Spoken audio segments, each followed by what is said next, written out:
All right, this is Nifty Culture. I'm Pio. I'm here with my partner, Rob. How's it going, Rob? What's going on, Pio? Another Not great much. day. Hell yeah, I agree. We're here to talk about VeVe, and we have special guest, Mr. Handsome Harv, also known as Brody. What's going on, Brody? What's up, guys? Handsome Thanks for Harv? having me. Thanks for having me, Yeah, guys. man. Happy Welcome. be Welcome here. to the show. Welcome, bro. Appreciate it. I've been a long And time Pio, watching, so it feels weird to be cool, on man. here We now. love it. Yeah. We love it. Pio, so have we come to the conclusion it's VeVe? I believe it's case closed. Right what do you think, Brody? Correct? It's VeVe all day long. It is VeVe. Yeah, when you guys were saying VeVe, they were definitely clowning me a bit in the Discord there. But yeah, it is VeVe for sure. Well, dude, I'm glad. I deserve to be clowned if I'm calling the platform by the wrong name. So, Brody, why don't you give people a little context, just a little bit about who you are and your exposure to VeVe, and then we'll just kind of get into the conversation. Yeah, for sure. So my name is Brody. I work in the music industry as my day job. I got into VeVe around mid-March through Franelations, who I actually believe is a fan of your guys' channel as well. I've been following him since like 2009. He was one of the first ever people to make YouTube sneaker videos. So he's always kind of just been ahead of what's next. So I saw him starting to collect, immediately was interested, hopped on. And in mid-March, there was a bunch of collectibles still just sitting there that you could just go and grab. So I bought my first one, debated, and then I bought a bunch more after that, just while they were sitting there and kind of seeing what Top Shot was doing. But this just seemed like a much cooler platform, and I've kind of been addicted every week since. So did you have any prior experience in collectibles, man, beforehand? Did you do shoes or anything else? Yeah, shoes, Kid Robot. See some cool hats. Yeah, hats, clothes, vintage T-shirts, vintage wrestling T-shirts, clothing. Yeah, Kid Robot toys as well, stuff like that.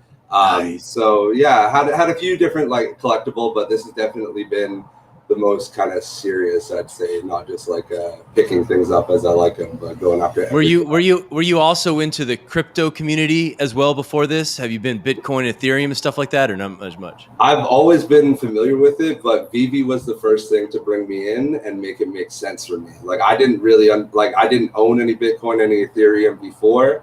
But kind of, as they say, NFTs can kind of be the vehicle to get people into crypto. And that's exactly what happened to me. So after I discovered this and the potential, then I kind of just deep dove into all different factors of it. See, that's awesome, Pio. We were talking about that yesterday, the difference in business models and platform growth. And that's exactly what, I watched that whole hour and a half interview with Alfred Kahn, and David and Dan, the three dudes who formed VeVe. Yeah. And VeVe stands for Virtual Enterprise. VeVe, Virtual Enterprise. And it was just so interesting to how they're going about creating the ecosystem and then creating the additional metaverse and platform. Their strategy is to get as many people, like Brody, like you said, get as many people possible exposed and into the collectible market. Then they're going to take their platform into like a metaverse or something like that. Yeah, and the thing with them is they've been working on this for 4 years too. This isn't just, seeing NFTs explode and then trying to rush the market with something that can make you money. This is something that they've been working on over the past 4 years, trying to get into these board meetings without, anybody really understanding anything about blockchain or NFTs. And then this year, once things really started to pick up, having a bunch of people knock on their door and wanting to work with them, kind of establishing themselves as the premium digital collectibles. So, I mean, it is a little bit different than, what the collectors on OpenSea would have. But my biggest thinking is once, things move up and things become a little bit easier to move off the platform and everybody gets on board, then, yeah, the platform is just going to go insane. Right. Do you think people will be able to be bringing other collectibles to the VeVe platform as well? So what they've said, we won't have it be where you can bring just any old collectible in because they want to have more of that premium experience. Now, you will be able to, once they're on Immutable X and on Ethereum, you'll be able to move some of the collectibles off onto OpenSea or other NFT marketplaces, but they won't have the same capabilities that they will within VeVe. So, same way you can buy Sandbox land on OpenSea, but you can't really do anything with it until you're in OpenSea or in Sandbox, I should say. So it is kind of like a walled garden, and that's how it was previously. But now with how the whole industry has gone, they're more open to moving things off. But again, as they say, they're kind of dealing with things in the real world. So that comes with real world licensors, and what they want is kind of more important than what VeVe would want. So some licensors won't let you sell on OpenSea, whereas a lot of others will jump at the chance. So it's going to kind of be up to what the licensors want to see with that. One thing that they said was they did not want it to be a 2-dimensional collectible. They wanted 3-dimensional collectibles. And hearing, Alfred and Dan and David talk about this, they have the collectible itself as in their focus of everything. They want that to be the premium experience of the collectible, right? Yeah, absolutely. And if you've ever seen any of David use collection or what he collects, you see why. He is a collector himself, and that's why the attention to detail on the collecting experience is such a big part of the app, right? I don't think many companies could drop a 10,000 edition on OpenSea of the same NFT and have it sell out and resell for the same value. But because it's officially licensed and it's kind of within that ecosystem, people are jumping to get kind of any of those premium collectibles as they can. So it just kind of shows that they've really done due diligence on how many they're releasing at a given time, experimenting with the ways that it drops, and really just trying to create the best possible platform for creators, which David and Dan themselves are huge creators, so it kind of all makes sense. Does that licensed trademark IP, does it bring equity to you as a collector? Do you like that backing? I think, and I'm looking at this at quite a long-term view. You know what I'm saying? When as things progress, holographic displays of your 3D NFTs, AR, as we've said, but these I think will have the most long-term hold because they are official. They are officially to the license. This is just the next phase of how they release collectibles. Marvel has released a million different statues, DC as well, for all kinds of Batman. But this is just the next evolution of where things are going. And we're just in a period of why would I necessarily buy a digital statue when the physical version is cheaper? But I think once we sort of see more application and utility in these and what they're planning on build out, we're only 6 months into them being public, right? So I think there is a lot bigger things in store. So really I'm collecting just as a bet for the future, what this will grow into. And where would you put that stuff anyways, man? Where would you put that stuff? I mean, you hear Dan and Dave talk about look at Tokyo, look at Manhattan, look at the land. Everyone's living in small apartments. Everyone's, stacked on top of each other. You have nowhere to put these collectibles. That's why the digital realm, is so intriguing to me. 100%. And you don't have to worry about damaging them. You can play with it. You can just put it in your pocket. You're out with friends. You pull it up. You get the picture going in the AR, and it really is just a different experience. And you don't need to worry about the condition or when I need to resell this. It can't have any flaws or anything, which is huge in that market. Have you shown some of your friends? Have you shown some of your friends the AR function and put them in a photo with something or anything yet? Oh yeah, absolutely. I've gotten some of my friends on board. I've been able to get some of my friends on collecting and just obsessing about it like me. Other friends think I'm crazy. So, I think it's kind of just one of those, it'll take a while for people to catch on, but people are oh, that's cool. But that isn't something that they'd spend money on. So it's kind of I'll go when I'm at meetings and stuff, I'll go around and take pictures of people and then I'll throw Slimer onto it and then I'll send it to them. Or I'll bring the DeLorean into our conference room and have a picture of it in the conference room, and then I'll send it out to everybody else. People still think I'm crazy.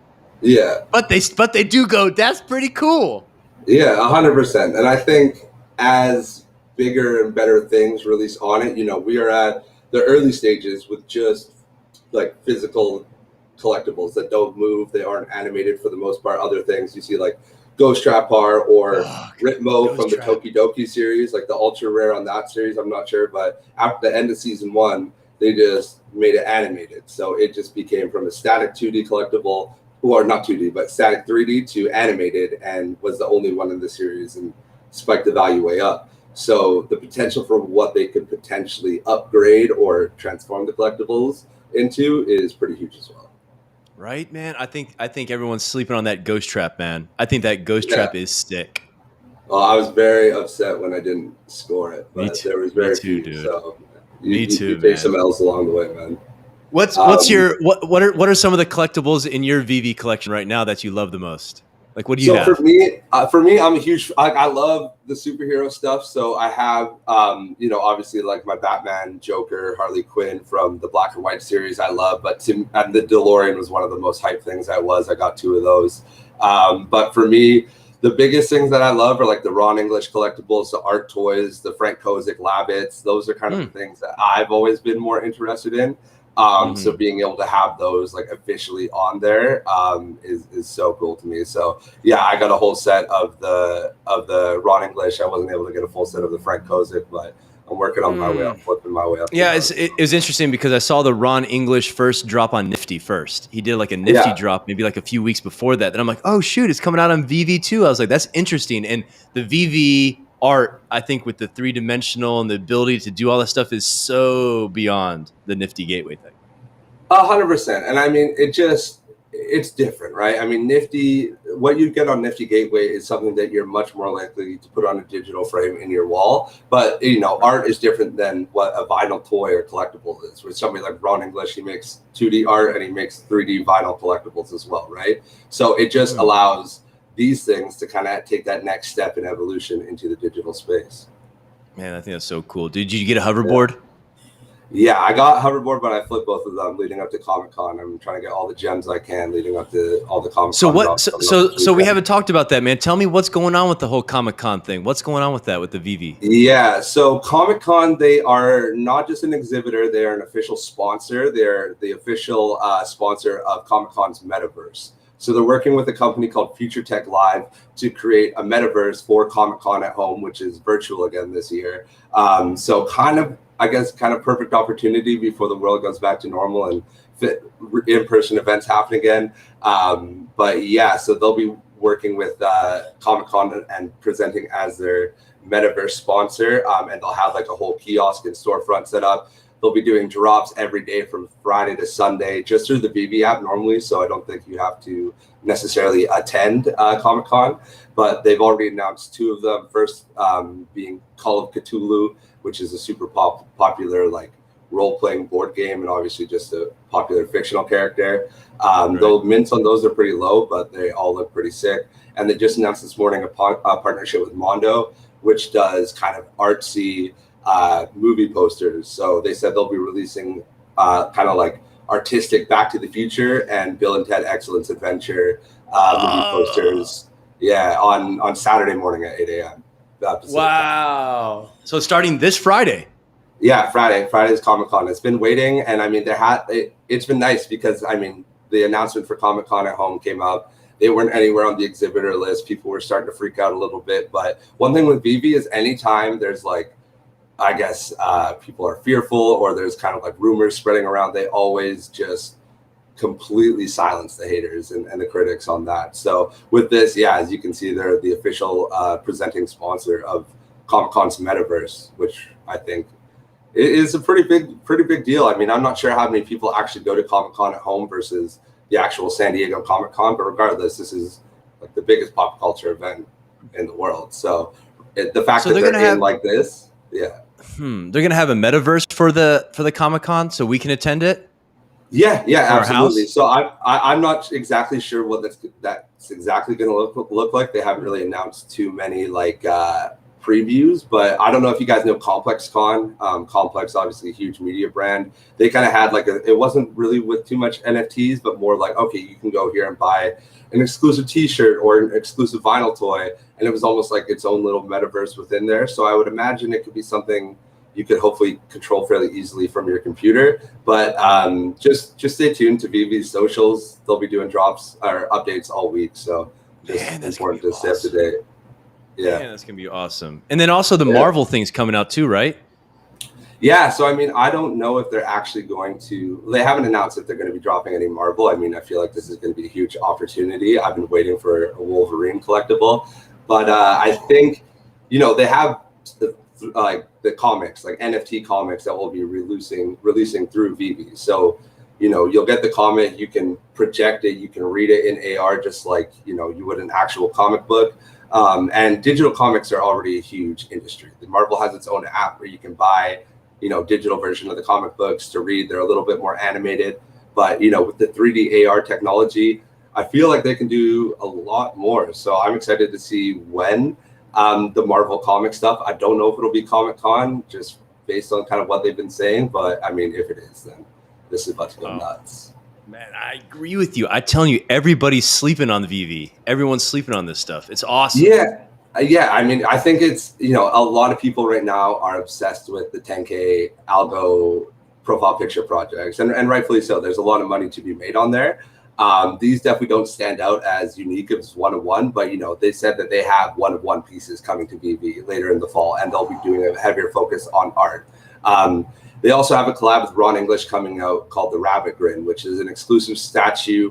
One is all silver, one is all gold. They haven't said how much the price is going to be. It's going to be like 100 or so, I think, total, like mint for each, or maybe a little more. But you get the actual physical statue with it, so you don't just get the NFT. You get this giant Ron English statue along with it. So now they're bridging kind of the physical and the virtual space a little bit more as well. And I heard that their roadmap is eventually they said they want even experiences to come on the VeVe app. They want to bring all sorts of interesting collectibles. It could be an experience with a chef. It could be a movie experience. They say they want to just expand the platform completely.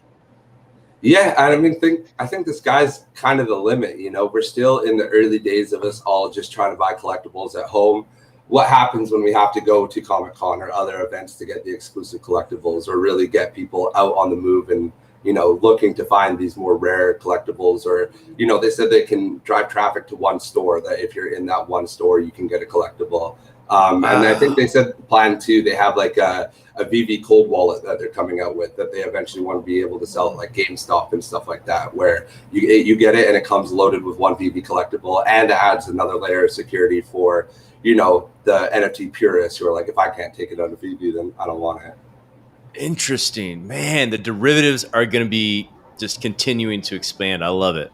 I love that. Yeah. I mean, they already said that they have enough like licenses to do drops every week for the next 5 years, but they usually keep things very tight to the chest until it's time. But come NFL season, they'll be doing stuff with the NFLPA. It's kind of been like leaks and teasers of the similar to like McFarlane statues, if you know them, like the actual like statues of the players. So we'll see what comes out there. If those are animated, that would be nuts. And yeah, it's just their whole thing is everybody likes to collect something. My mom collects old Coca-Cola bottles. My dad collects anything Harley Davidson. People like to collect things, so their whole plan is to make something for everybody to come onto the app, and you've already kind of seen that in practice over the past few months. If it's not purses or shoes or whatever everyone's collecting something. Everyone's 100%. Collecting something. Yeah. So it makes you stand out as a person. You know what I'm saying? Oh, we lost it. Lost Rob for a second. He'll pop back in 1 second, but I'll kind of step in here. So, can we talk a little bit about Alfred Kahn, who seems to be the root of a lot of these collectibles franchises really making their way to the United States, or just making their way to the West? I believe he was the guy that brought in Pokemon, if I'm not mistaken, and he's had a lot to do with VeVe, right? Yeah, not just like brought Pokemon over. He like discovered Pokemon when it was Pocket Monsters in Japan, renamed it Pokemon, brought it to America and every other place in the world, and just kept at it until it became a success. He said in that interview that they recently did that, at the start, they could only get like 6 a.m. time slots, really unappealing time stops, but people kept waking up and watching the show, showing how popular it was. So he is somebody who has been a legend in this space in licensing. And I don't think they would have been able to get a lot of these licenses if it wasn't him connecting the dots and opening up opportunities. I mean, yeah, he's behind Pokemon, Teenage Mutant Ninja Turtles, Cabbage Patch Kids, the Smurfs. He said he was the one to call up Vince McMahon to get WWF licensing. Pretty much he said 6 out of the top 10 like children's IPs he's behind. So everything that we kind of loved as kids, he had a hand in developing and working on, and now we're all adults with more money and we get to jump right back in. That's really impressive to be like the person that actually brought Pokemon and rebranded it to the West when it was a solely Japanese brand, and then now the success of VeVe is just another feather in his cap. I think we brought the VeVe master, the mayor of the VeVe verse, Rob, back. So go ahead. Sorry. My power went cut off, and real quick, dude. My power cut off in the background, man. It's all good. Hey, dude. So now that you've played with VeVe and you've been for the drops, what is your feedback and what do you think about the drops and how they're doing it? And now they're adding the additional CAPTCHA and that type of thing. What's your experience been? Yeah, I mean, well, they had the clock gate issue where you could set your time on your phone. I saw that. It was like clock gate, right? Which did it was work? A blessing. Oh yeah, it worked beautifully. Yeah, and it wasn't like a secret. I mean, every VeVe YouTuber was talking about it. And then you could even get to the point where you'd hold it earlier, release it to get a lower mint. So I was able to score some stuff there. I mean, I do my research when it comes to this sort of stuff. Nice. So I mean, that was amazing for somebody who knows what to do. But I think for the larger, mass adoption, how they have it now with more of the countdown timer, I think they still have a lot of, things to fine tune and work out. But they're very receptive to the community. They're very open to listening. If it's something they can do and the community wants it, they will do it. So we've kind of even seen it how to change the countdown timer from the Ghost Trap drop to this most recent Ecto one. Just trying to make it as smooth and easy. My first drop was the Ultraman drop back in like March, end of March, and that was like a nightmare. It didn't work. They had to shut down the app for an hour. Had to come back on. It said I got 2. I only got 1, and then it ended up in them airdropping us an Ultraman 2D cover, which I'm not mad about because that's reselling for quite a bit right now.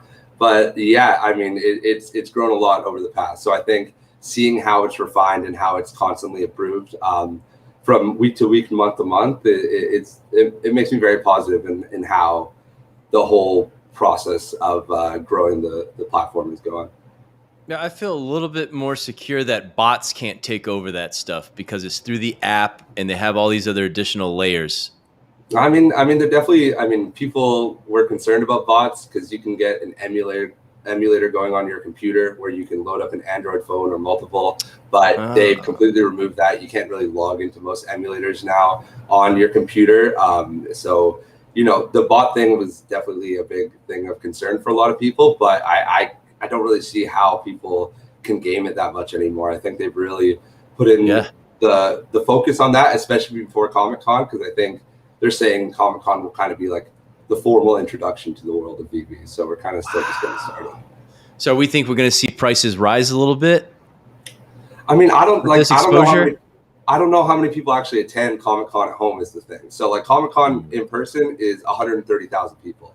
I don't know how, I mean, there's going to be a lot of VeVe users there, but I don't know how many it's actually going to convert, but I think it will and then next year we'll see a ton of exposure. But, I think people hype up a lot of these things.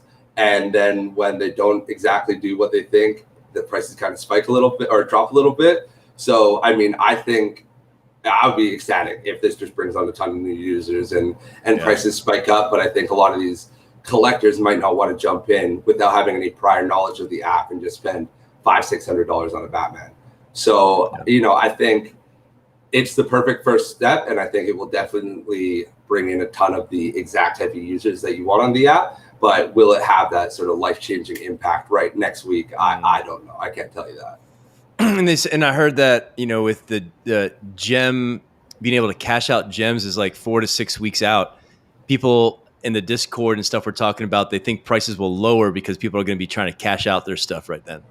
Yeah, I mean, that makes sense. We kind of saw that when they opened up the marketplace. So the marketplace was closed for most of March and most of April, I want to say. So people turned to, private Discord, selling on Facebook, selling on eBay, all that sort of stuff. And prices were through the roof. That was, I think prices now are a bit higher, maybe not on everything, but on like the valued items, prices are higher. But, once money can be easily taken out of there, I could definitely see a lot of people wanting to liquidate. But I think there's a lot of people on the app with a fairly long-term mentality and not just trying to make as quick of a buck as you can. I think there's a lot of potential, and especially with a lot of stuff that's releasing now, it's first appearance, right? So the first appearance Superman was $50. It's going for like almost 600 now. Bro, I was slept on that, man. I want one of those now.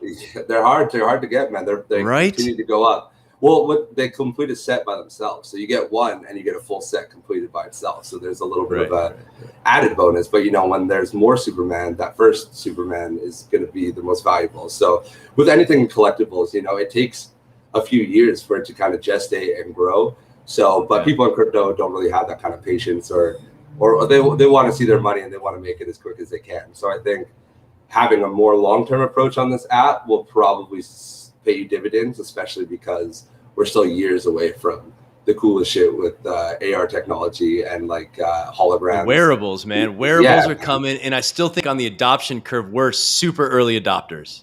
Oh yeah, 100%. And we're 6 months in. We're 6 months in with a few collectibles. So I think, you know, there's a lot of people just trying to build something within this new exciting space and trying to figure out where they can find their place in it. But these are veterans within the industry who have been working in collectibles since, you know, the 90s and beyond that. So the fact that they're just identifying this as a huge opportunity to evolve the space to the next level is what excites me, because it's not just going to be people have already built up such a community around it already, and people who have never collected anything before in their life are like this. So I never collected anything particular in my life until this, and I said, oh my gosh, this is so cool. I've always wanted the Ecto one.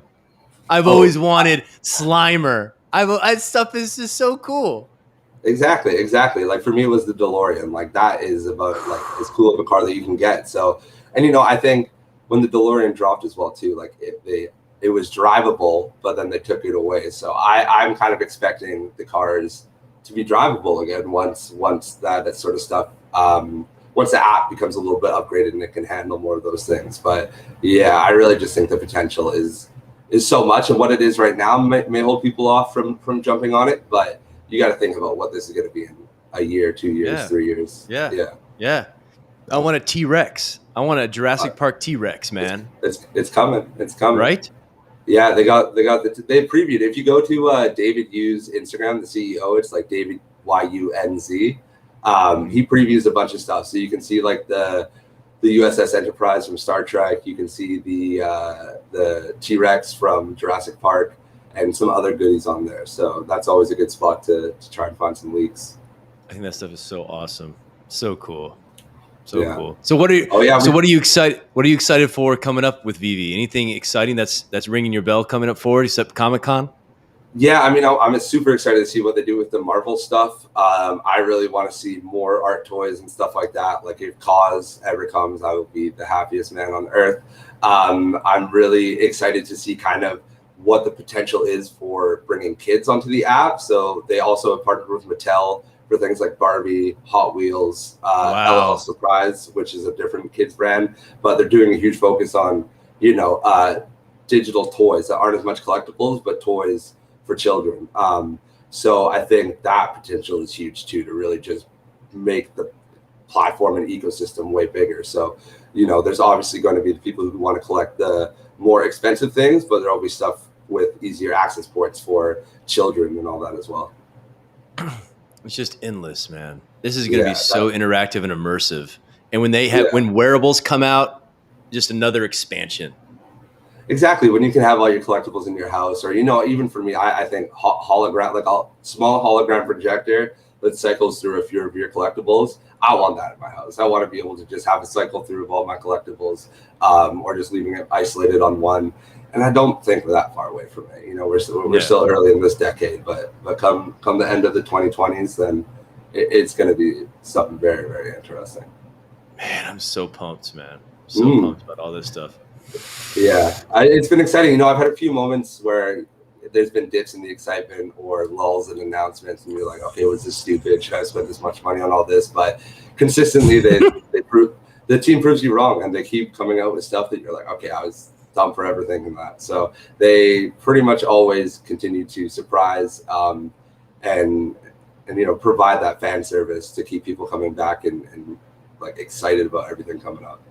But it makes me feel so good, and I feel like there's so much equity in these. Like you said, these are first edition, first digital firsts of everything like this, like the Superman or the Batman. This is the OG stuff. This will be OG 5 years from now. People want the original first one. Yeah, exactly. So, you know, day trading on OpenSea is super fun, super stressful, but with a lot of these. I flipped a few and I haven't had to put money in for a few weeks. Nice. So it's nice just to kind of be able to focus and grow this, and just have the expectation that I'm going to be holding these for years, because who knows what it could turn into, right? And it's fun as it is right now, but we are like version 1 of everything that's to come.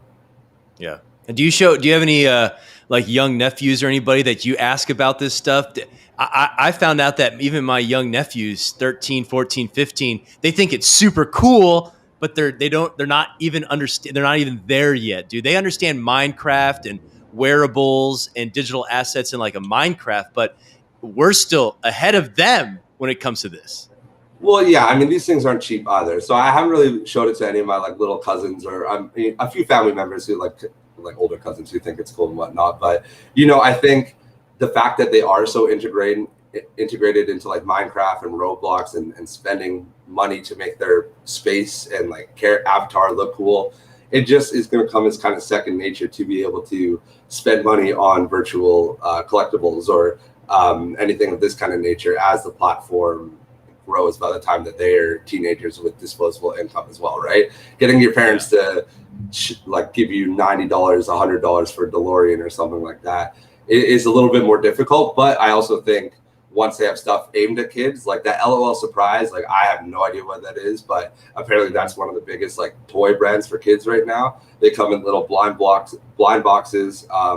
And I think they're going to do something similar like that with those. So, I mean, I don't think any of the older collectibles or anybody who's been on there are going to be rushing to sell those out. But, to be able to get kids interacting with virtual toys, I think will be a whole other arm of VeVe, but something that just grows insane as well. I mean, I think that they did it so good in that interview. They were talking about our target audience is 25 to 48 right now. That's their target audience. And you can tell by the licensings, what they're dropping is right in our nostalgic type of time frame. We're old enough to have the disposable income. We're old enough to be attached to those brands and those collectibles. It's a perfect target audience out of the gate. 100%. And they're just going to expand that. They're going to be, they're going to go, like you said, to the LOL and the kids and things like that. Yeah, what kids are into right now, and then what's cool too is then kids' toys will be able to be pristine forever. You know what I mean? Like my toys from when I was a kid are all smashed up, action figures, all that sort of stuff. Yeah. But the way that you can play with things virtually, you'll be able to keep your collection of toys to pass on to your kids or whatever like that. And I think, the way that they target the nostalgia. I mean, nostalgia is one of the best drugs in the world, and people want to get in on that as much as they can. So. And it's things that you couldn't really do with a physical, like the ghost trap that's on here right now. Like you couldn't really get a physical ghost trap that's going to do that sort of thing and capture Slimer. Like you can get a plush Slimer, but this is something completely different. And I think it really interests people. And I think, more of the movie stuff, like for Jurassic Park, they have the actual CGI file that they use on the movie. So it's not just going to be a recreation. It's the actual files that they're using to be able to turn into digital collectibles. So it kind of makes that a whole nother level of intrigue. And that ghost trap, it sucks Slimer down. That's a Nifty interacting with another Nifty. It's amazing. 100%. And that's like, I think, so legendary and what makes the ghost trap very coveted, because I mean, it's cool that it makes sound and does the whole show and dance like that. But the fact that it actually interacts with another VeVe NFT, they do all these things all the time, and it's just like a little breadcrumb for what's to come. Yeah. This is, but the first instance, like the Cthulhu drop that they have coming on Friday, they have 3 statues of Cthulhu and then the Necronomicon, which is like the Book of the Dead, but it's just a book. But I'm looking at that thinking, I can see that interacting with one of the Cthulhus in some way or some form. So I think as these continue to release, there's going to be way more of that interactivity and fun utility that you couldn't get from a physical statue, which a lot of them are kind of just that 3D vinyl statue model right now. Bro, I'm waiting for the ghost trap, dude. They're sitting around $740 right now. You make some smart purchases at Comic-Con, you flip them, you'll be able to get that in no time. Yeah, I want that and the Superman. That's what I want. I want those two to add to my collection. Yeah, I luckily got the Superman. I thought I missed out on that, but I got from the 60-second cancellation timer. I was able to get Nice. that. But yeah, I'm very Nice. happy. I didn't think that one would go up as big as it is, but it's surprising to see what kind of pumps and it's, you know, things rise and fall like any market. So you kind of just got to keep your eye on the market and see when it's a good time to sell and when the floor is high. Wow. Well, Brody, any final thoughts on the VeVe? Any final thoughts? Well, we'd love to have you back on again. We'll have you back on again. We're going to try to do a VeVe recap every week, man. So we'll have you back on. Yeah, I'm down to come. I'm excited. Hopefully, good luck everybody at Comic-Con. I'm excited to see what comes from it. Hopefully, I can score a few and, you know, come back not empty-handed. But yeah, I appreciate you guys for having me on and talking about this. Love to come back on and just talk shop about VeVe, whatever. All the time, man. Yeah, guys, please join us in Discord. Please subscribe us to our YouTube channel. We're on all the time. Pio's doing interviews. We have our happy hour NFT talk. Thank you, Brody, for coming on, man. And we'll have to do this again, guys. Absolutely. Thank you very much.